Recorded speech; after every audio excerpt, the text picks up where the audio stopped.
এই আপু প্রেগনেন্সি কাঠি পরীক্ষা করছে, দুটা করেছে। আপু দেখে মনে মনে খুশি। তার স্বামী আসলো, স্বামীকে কাঠিটা দিল, স্বামী প্লেটটা দিল, আর স্বামী প্রেগনেন্সি কাঠি নিয়ে রুমে গেল। শুয়ে শুয়ে দেখছে আর খুশি। এক পর্যায়ে স্বামী ঘুম আসলো, স্বামী ঘুমিয়ে পড়লো। আর স্বপ্নে দেখে তার বউ কাপড় লাড়তে গিয়ে তখন সিঁড়িতে হঠাৎ করে পড়ে গিয়েছিল। আর বউটি পরে তখন চিল্লাচিল্লি করছিল, অনেক ব্যথা পাচ্ছিল। আর তখন স্বামী দেখে লাফ দিয়ে উঠলো। আর তখন স্বামী দৌড়ে গেল, যাই দেখে বউ বালতি নিয়ে যাচ্ছিল কাপড় লাড়তে। বললো আমি লেড়ে দিচ্ছি, তুমি থাকো। এই কথা বলে দেখেন বালতি নিয়ে সিঁড়িতে উঠছিল, আর বউ তার দিকে তাকিয়ে রয়েছিল।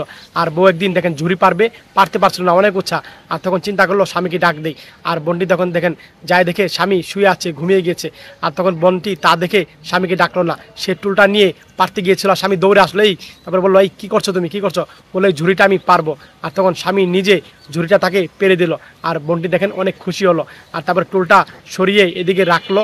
আর বউটি দেখতে পেলো, দেখে স্বামী ঘর ঝাড়ু দিচ্ছে, সুন্দর করে ভালো করে ঘর ঝাড়ু দিচ্ছে। বউটি দেখলো, দেখে তখন খুশি হলো। আর বোনটি তখন এ জায়গায় বসলো, স্বামী কাজ করছে। আর বোনটি দেখেন একটা অভিনয় করে, কি পেট ব্যথার অভিনয় করলো। স্বামী দৌড়ে গেলো, কী হচ্ছে কী হচ্ছে? আর তখন বোনটি বলল যে না তুমি আমার পাশে থাকো। আর সেকেন্ড স্বামী বললো থাকো। আর এই কথা বলে দেখেন হাতটা ধরলো। আর তখন স্বামী পাশে বসালো, বসে দেখেন বোনটি বুকে জড়িয়ে নিল। ভিডিওটা ভালো লাগলে শেয়ার করে দিবেন, সবাই বেশি বেশি করে শেয়ার করে দিবেন।